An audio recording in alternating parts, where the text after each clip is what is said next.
just come across a breaking news story. The headline is dramatic, the image is intense. It feels urgent! You start to wonder, could this be real? Or is it just another piece of fake news designed to mislead? In today's digital world, misinformation spreads faster than ever. A single click can send false claims across the globe, influencing opinions, shaping debates, and even changing history. But here's the truth. You don't have to be fooled. With the right tools, you can analyze, question, and verify information like a journalist.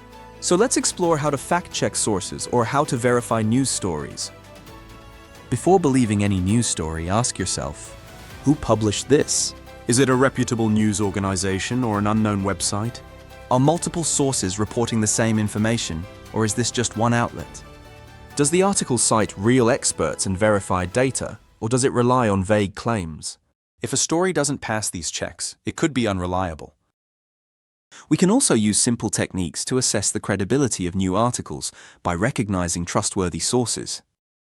You see, not all information is created equal. Some sources are credible, some are biased, and others are outright deceptive. So watch out for sensational language designed to provoke an emotional response. Anonymous authors. Real journalists stand by their work with their names and credentials. Clickbait-style headlines that focus on shock value rather than facts. Ever noticed how some news headlines intensify emotions? They do it intentionally. Images, words, and even the order of information can steer public opinion. So we can learn how to spotting emotional manipulation by learning how headlines and imagery influence perception. For example, here's a neutral headline. Government announces new policy. But what about this headline? Government secretly pushes dangerous new law. You see, it's the same news event, but a completely different perception. Fake news often relies on flawed reasoning to mislead audiences. Common tricks include false dilemmas, presenting two extreme choices when there are more options. Ad hominem attacks, attacking a person's character instead of addressing the facts. Appealing to fear, using panic-inducing statements instead of evidence-based reasoning. Recognizing these tactics makes it easier to spot misinformation. Now let's look at social media literacy, bots, trolls, and echo chambers.